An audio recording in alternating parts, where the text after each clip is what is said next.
In today's video, I'm going to teach you how to create an invoice in Xero.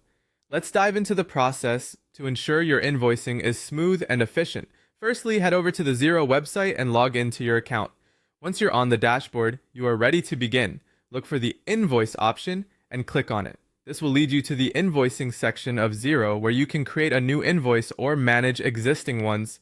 After entering the invoicing page, you may need to click Save if you're prompted to opt into new features, ensuring you're working with the latest version. Start by typing in the contact's name. Xero will allow you to select from existing contacts or add a new one if needed. Taking this step ensures the invoice is directed to the correct client or customer. Next, choose the due date for the invoice. It's important to set a realistic date that gives your customer ample time to settle the payment without delaying your cash flow. Click on Manage to explore and select the appropriate payment methods. This option lets you define how your clients can pay, whether it's via bank transfer or another method. Once that's set, hit Save to preserve your progress. Let's talk about adding specific details to your invoice, such as currency.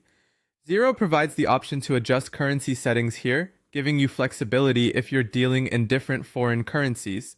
You'll also find an option to set whether the invoice includes tax or is tax-free. Ensuring the proper tax setting will save you a lot of hassle down the line. You can also select an appropriate branding theme here. This personalizes your invoice and keeps it in line with your company's branding. Now proceed to type the item details or choose from predefined items.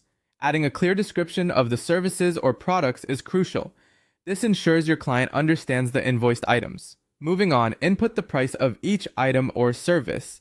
Following that, select the account to which the invoice should be attributed, ensuring it is recorded correctly in your accounting system. Further down, you'll see an option to choose the relevant tax rate. Double check the amount in USD or your currency to ensure everything adds up correctly. If more details are required, there's a drop-down to add additional rows or hide sections if they aren't needed. You can even attach files such as contracts or specifications that are related to the invoice. Finally, review all information on the invoice.